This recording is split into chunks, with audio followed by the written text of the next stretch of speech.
আসসালামু আলাইকুম ওয়া রাহমাতুল্লাহি ওয়া বারাকাতুহু। ওয়ালাইকুম আসসালাম ওয়া রাহমাতুল্লাহি ওয়া বারাকাতুহু।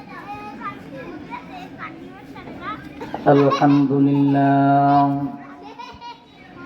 আলহামদুলিল্লাহি ওয়া কাফা ওয়া সালামুন আলা ইবাদিহিল্লাযীনা ইসতাফা।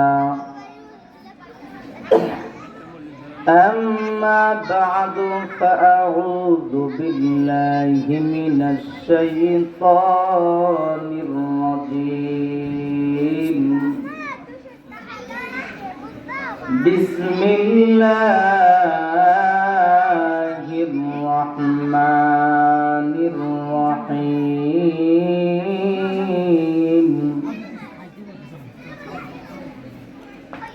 وما خلقت الجن والإنس إلا ليعبدون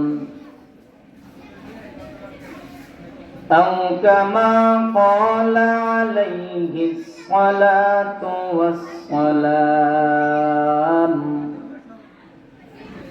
إنما الأعمال بالنيات. وقال الله تعالى في شان حبيبه إن الله وملائكته يصلون على النبي يا أيها الذين آمنوا صلوا عليه وسلموا تسليما. اللهم صل على محمد وعلى آل محمد كما صليت على إبراهيم وعلى آل إبراهيم إنك حميد مجيد. اللهم بارك على محمد وعلى آل محمد كما باركت على إبراهيم وعلى آل إبراهيم إنك حميد مجيد. সকলেই অন্তরের স্থল থেকে কয়েকবার জিকির করেন, বলেন লা ইলাহা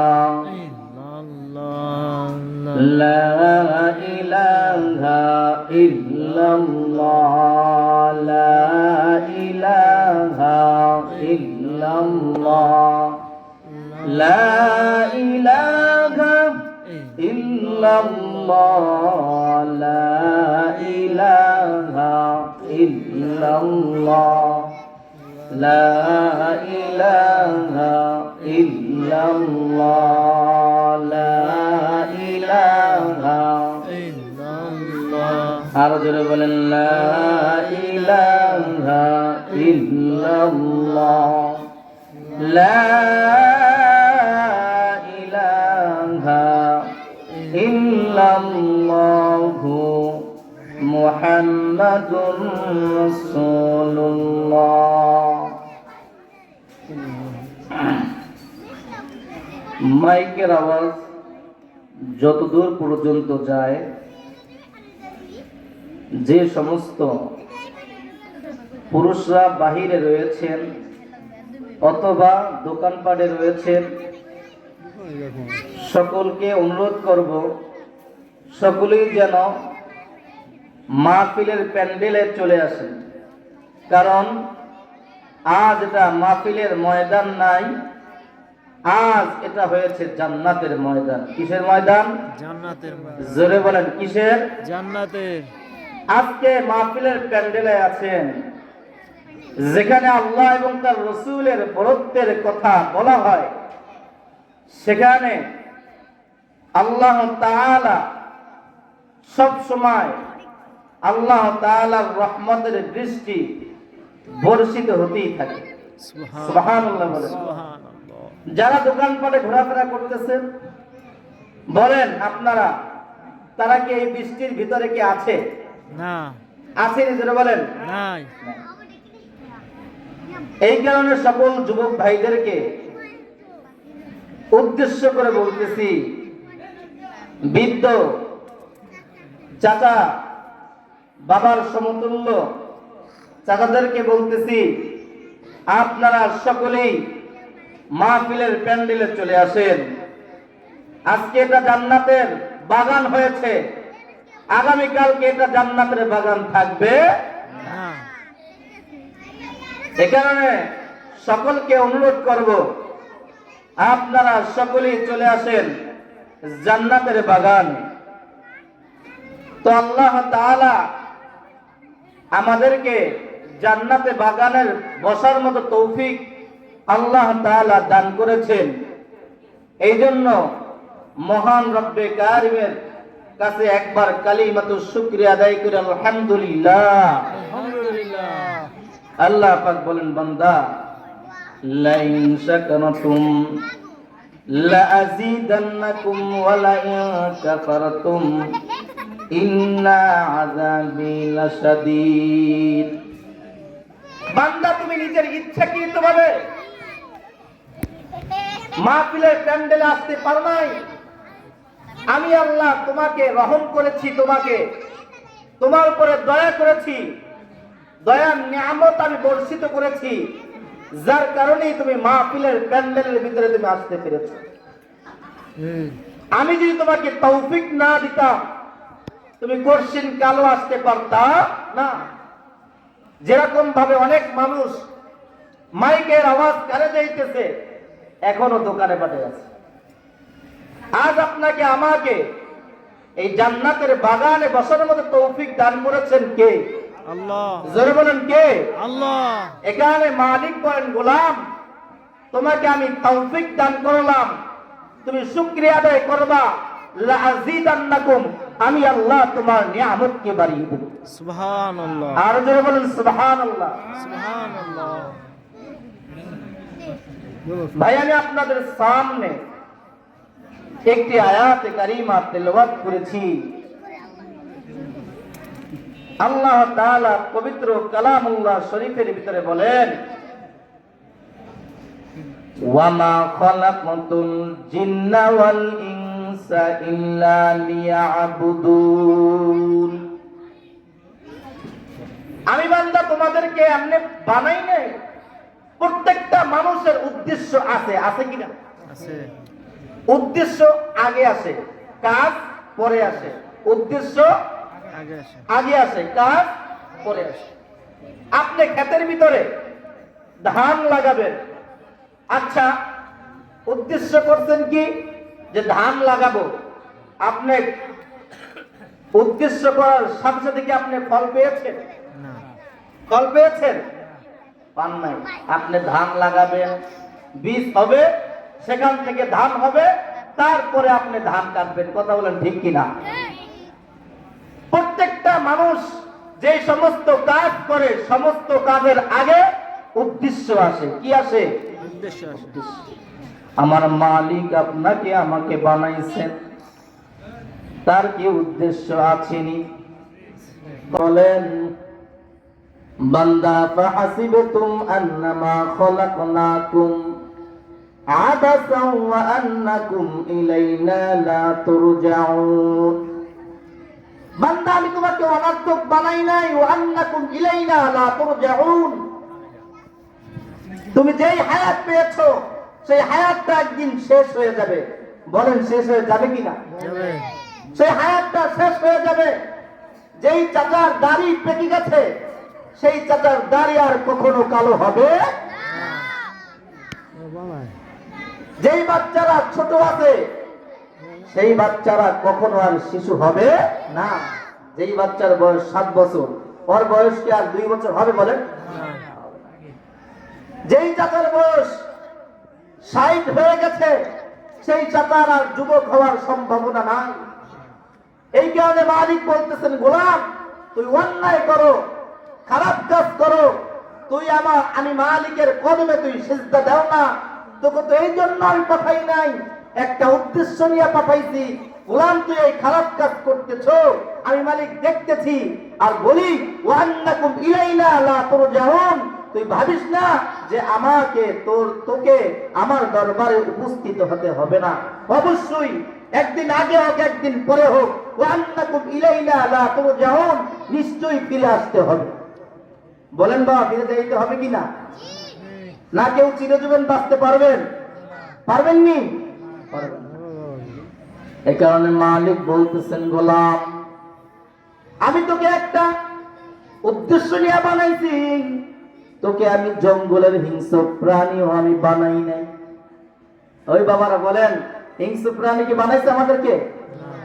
গোলাম তোকে যদি আমি গরু বানাইতাম, বল বান্দা তোর কি অবস্থাটা হতো? আল্লাহ তাআলা যদি আপনাকে আমাকে গরু বানাইতো আগের দিনে, এখন তো বর্তমানে ট্রাক্টর দিয়ে হাল চাষ করে, আগের দিনে তো গরু দিয়ে হাল চাষ করতো কিনা? দিনের বেলা যখন গরু দিয়ে যখন জমিনে হাল চাষ করত, এক পর্যায়ে জোয়াল কাঁধে গরুর কাঁধে বেঁধে দিত।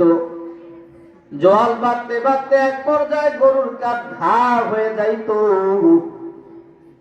আবারও হাল চাষ করত। গরুটা ব্যথার যন্ত্রণায় থমকে দাঁড়াইয়া যাইত। আবার যখন দাঁড়াইয়া যাইত, মানুষ নামক ওই মালিক গরুর পিছনে দাঁড়াইয়া তারপরে আবার ব্যথাঘাত করতো কিনা? ব্যথাঘাত করত। গরু নিরুপায় হইয়া তারপরে আবার চলতে থাকতো। আমার মালিক ডাক দিয়ে বলতেছেন, গোলাম তোকে আমি গরু বানাই নাই, ও গোলাম তোকে আমি আশরাফুল মাখলুকাত বানাইছি। কি বানাইছে জোরে বলেন? সর্বশ্রেষ্ঠ জাতি বানাইছে মানুষ। আমার আল্লাহ আপনাকে আমাকে বানাইছে। মানুষ বানানোর পর আমার মালিক হিন্দুর ঘরেও তো পাঠাইতে পারতেন কিনা জোরে কন? আমার মালিক হিন্দুর ঘরেও পাঠাই নাই। আমার মালিক দয়া করিয়া মায়া করিয়া আমার মালিক আপনাকে আমাকে মুসলমান বানাইছেন। জোরে বলেন সুবহানাল্লাহ। মুসলমান বানানোর পর এমন এক নবীর উম্মত বানাইছেন, যেই নবীর উম্মত যতক্ষণ পর্যন্ত জান্নাতে প্রবেশ করতে পারবে না, ততক্ষণ পর্যন্ত কোন নবীর উম্মত জান্নাতে প্রবেশ করবে না। সুবহানাল্লাহ জোরে বলেন। আল্লাহ তাআলা দয়া করেছেন, মায়া করেছেন, মানুষ বানাইছেন, আখির নবীর উম্মত বানাইছেন, যেই নবীর উম্মত হওয়ার জন্য অনেক নবী রাসূলরা দরখাস্ত করেছে। আমরা বিনি দরখাস্ত ছাড়াই আখির নবীর উম্মত হতে পেরেছি। আমার মালিক ডাক দিয়া বলে, গোলাম তোকে আমি মানুষ বানাইছি, মুসলমান বানাইলাম, আখিরি নবীর উম্মত বানাইলাম দরখাস্ত ছাড়াই। ও গোলাম তোর ভিতরে যেন কোন পশুর খাসলাত না ঢোকে, কোন প্রাণীর খাসলাত না ঢোকে। গোলাম তোকে আমি মানুষ বানাইছি একটা উদ্দেশ্য নিয়া, কারণ আমি জানোয়ার বানাইলাম। দুনিয়ার ভিতরে জানোয়ার আছে নিজের কোন? আরে আমি মালিক যদি চাইতাম গরু বানাই দিতাম, তোরে কুকুর বানাই দিতাম, কিন্তু আমি মালিক কিন্তু তা করি নাই। আমি মালিক শ্রেষ্ঠ জাতি হিসেবে তোকে আমি বানাইছি, শ্রেষ্ঠ জাতি হিসেবে আমি ঘোষণা করলাম। আচ্ছা 30 পারা কোরআনের ভিতরে প্রত্যেকটা আয়াত গুরুত্বপূর্ণ, প্রত্যেকটা আয়াত গুরুত্বপূর্ণ। বলেন গুরুত্বপূর্ণ। আমার মালিক এই যে আপনাকে আমাকে সুন্দর করে বানাইছেন, কিরকম ঘোষণা দিতেছেন? আমরাই তো বললাম প্রত্যেকটা আয়াত গুরুত্বপূর্ণ, তারপরও কসম খায় কেন? আমি আপনাকে একটা কথা বললাম, আপনি কথাটা বিশ্বাস করছেন, আবার একটা কসম খাইলাম, ভাই আল্লাহ তাআলার কসম আমি এই কাজটা করি নাই। এক বিশ্বাস করছেন, যখন কসম খাইছেন আপনার ভিতরে বিশ্বাসের হাত বেড়ে গেছে। বেড়ে গেছে কিনা বলেন? বেড়ে গেছে। মালিক বলতেছেন, গোলাম তোকে আমি যে সুন্দর করিয়ে বানাইছি, তুই বিশ্বাস। কসম খেয়ে বলেছি, ওয়াত্তিনি ওয়াজ্জাইতুন ওয়া তুর সিনিন ওয়া হাযাল বালাদিল আমিন। ওয়াত্তিন ওয়াজ্জাইতুন ওয়া তুর সিনিন ওয়া হাযাল বালাদিল আমিন। এই আমি 4টা কসম খেয়ে বলেছি। লাকাদ খালাকনাল ইনসানা ফি আহসানি তাকওয়িম। আমি মানুষদেরকে সবচেয়ে সুন্দর করি আমি মালিক বানাইছি। আপনাকে আমাকে এমনি বানাইছি ভাই। উদ্দেশ্য আছে কিনা জোরে বলেন? আছে। আরো জোরে বলেন, আছে কিনা? আছে। উদ্দেশ্য। এই কারণে ভাই আল্লাহ তাআলা বলতেছেন, গোলাম তোকে আমি সুন্দর করে বানাইলাম। সম্মানের দিক দিয়েও আমি মালিক তোকে কিন্তু অনেক বেশি দিয়েছি। ওয়ালাকাদ কাররামনা বানি আদম। মানুষ বানাইছেন, বানাইয়ে শেষ করে নাই। সম্মানের দিক দিয়েও আমার মালিক বেশি দিয়ে দিয়েছে। আচ্ছা দেখেন দি, হাতি দেখছেন না? হাতি, হাতির শক্তি অনেক বেশি না? কথা বল লাগা বেশি কিনা? বেশি। দোকানে দোকানে টাকা উঠায়, দেখছেন নি? হাতির মালিক যখন এক কানে খোঁচা মারে, হাতিটা সুর বাড়াইয়া দেয়। সুর বাড়ায় না? যখন 10 টাকা দেয়, বাম পা দিয়ে আর একটা খোঁচা মারে, সাথে সাথে আবার হাতিটা 10 টাকা ফেলে দেয়। ফেলে দেয় কিনা? এই যে মালিকের কথায় হাতিটা ওঠে আর বসে, এই ক্ষমতা দিয়েছেন কে জোরে বলেন? আল্লাহ। এই সম্মান দিয়েছেন কে জোরে বলেন? আল্লাহ। আরে আল্লাহর নাম বলতে কি লজ্জা হয়? না। আরো জোরে বলেন, লজ্জা হয়নি? না। জোরে বলেন, কে দিয়েছেন? আল্লাহ। আরো জোরে বলেন, কে দিয়েছেন? আল্লাহ। মানুষদেরকে সম্মান কে দিয়েছেন? আল্লাহ। একমাত্র আল্লাহ তাআলা দিয়েছেন। ওই মালিক বলেন, গোলাম তোকে আমি কোন হিংস্র প্রাণীও বানাই নাই, তোকে আমি আশরাফুল মাখলুকাত বানাইলাম। সম্মানের দিক দিয়েও আমি বেশি দিলাম। এখন বলেন উদ্দেশ্য আছে কিনা? আছে। কথা বল না, উদ্দেশ্য আছে কিনা? আছে। উদ্দেশ্যটা কি? আমার মালিক বলতেছেন, ওয়ামা খালাকাতুল জিন্না ওয়াল ইনসা ইল্লা লিয়াবুদুন। আমি আল্লাহ তোকে বানাইছি, মানুষ এবং জিন জাতিকে বানাইছি একমাত্র আমার গোলামি করার জন্য। কার গোলামি জোরে বলেন? আল্লাহর। দুনিয়ার কোন মাখলুকের গোলামি করার জন্য না, একমাত্র আল্লাহ তাআলার গোলামি করার জন্য। এখন বর্তমান দুনিয়াতে মানুষ আল্লাহ তাআলার গোলামি তো করবে দূরের কথা, মানুষের গোলামি করেই শেষ করতে পারে না। কথা বল ঠিক কিনা? ঠিক। আমার মালিক আপনাকে আমাকে এত সুন্দর করিয়া বানাইছেন, উদ্দেশ্য করিয়া বানাইছেন।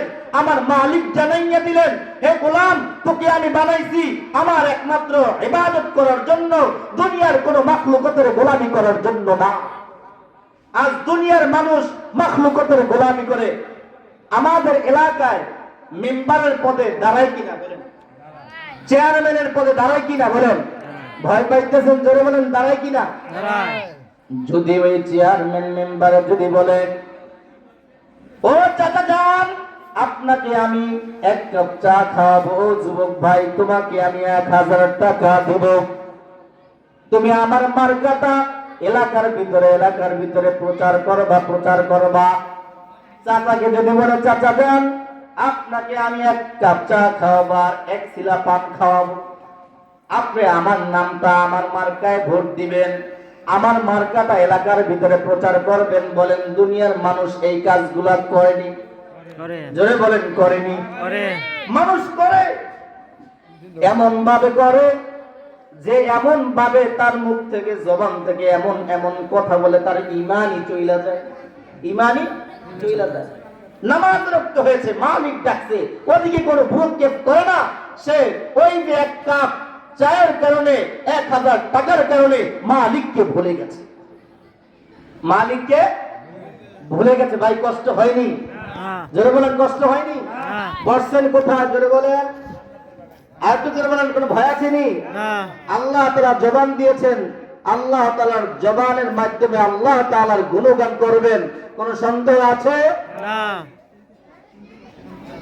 বসছেন জান্নাতের বাগানে, যতক্ষণ পর্যন্ত এই জান্নাতের বাগানের ভিতরে বসে থাকবেন ততক্ষণ পর্যন্ত আল্লাহ তাআলার রহমতের বৃষ্টি আপনাদের শরীরে পড়তেই থাকবে, পড়তেই থাকবে। সুবহানাল্লাহ।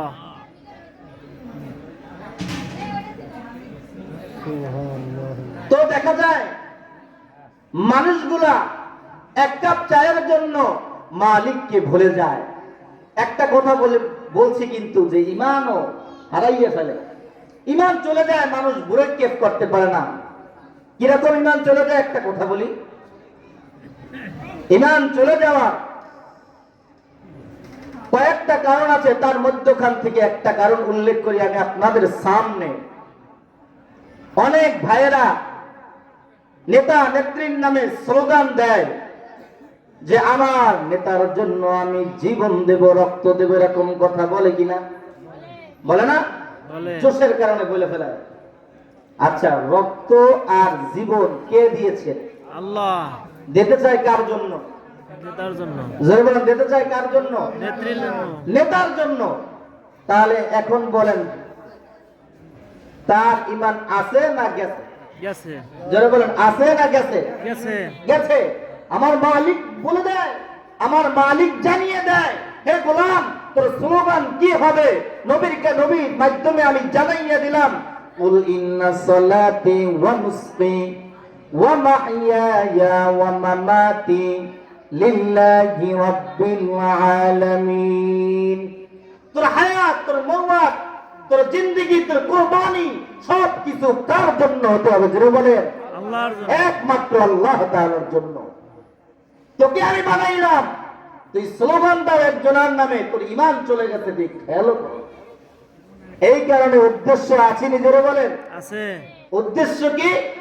মালিকের ইবাদত করতে হবে, মালিকের বন্দেগী করতে হবে, মালিকের গোলামি করতে হবে।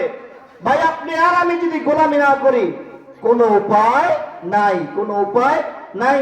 ছোট একটি দৃষ্টান্ত দিয়ে আমি আমার সংক্ষিপ্ত বয়ান শেষ করব। আমরা খেজুর গাছ, শীতের মৌসুম আসছে, খেজুর গাছ কাটে কিনা? কাটেন না? কাটেন। খেজুর গাছের মাধ্যমে আপনারা কেটে কেটে রস পান, মিঠা বানান। এক পর্যায়ে খেজুর গাছটা অচল হয়ে গেল, খেজুর গাছে আর রস দিতে পারে না। এমন তো অবস্থায় আপনাদের এলাকার ভিতর থেকে এক ভাই বলল, ভাই এতদিন পর্যন্ত আপনি খেজুর গাছের রস খাইছেন, মিঠা বানাইছেন, এখন আমি আপনার কাছে একটা জিনিস চাইবো, আপনি আমাকে একটা জিনিস দেন। বলল, তুমি কি জিনিস চাও?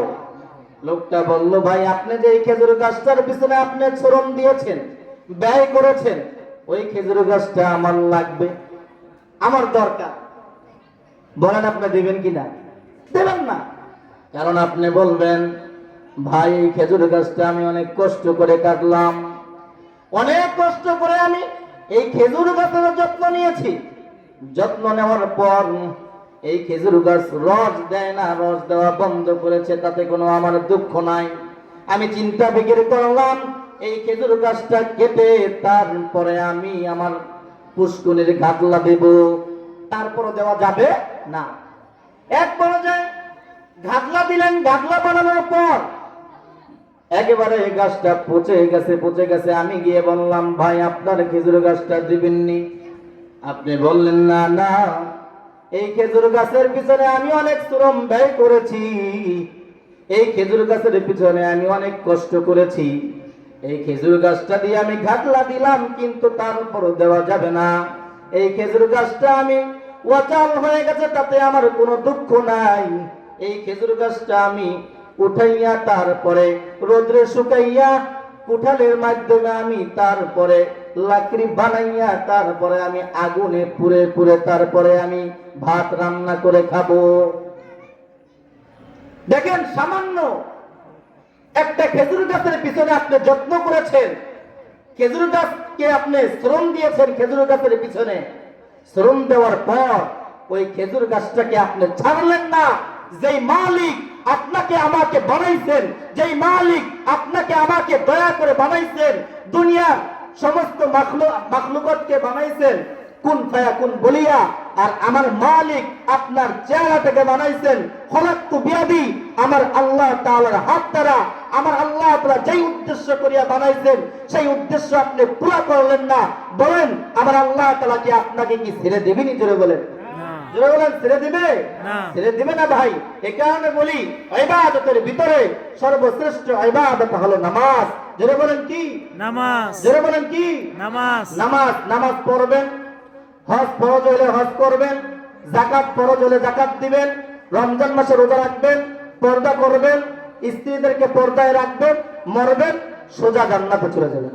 বলেন সুবহানাল্লাহ। সুবহানাল্লাহ। যাই হোক, যে সমস্ত বিষয়ে আলোচনা করা হয়েছে, আল্লাহ তাআলা প্রাথমিক পর্যায়ে আমাকে আমল করার মতো তৌফিক আল্লাহ তাআলা যেন দান করেন। সকলে বলেন আমিন। আমিন। আরো জোরে বলেন আমিন। আমিন। এবং আপনাদের সকলকে এই বিষয়ে আমল করার মতো যেন তৌফিক আল্লাহ তাআলা দান করেন। সকলে বলেন আমিন। আমিন। ওয়া আখিরু দাওয়ানা আনিল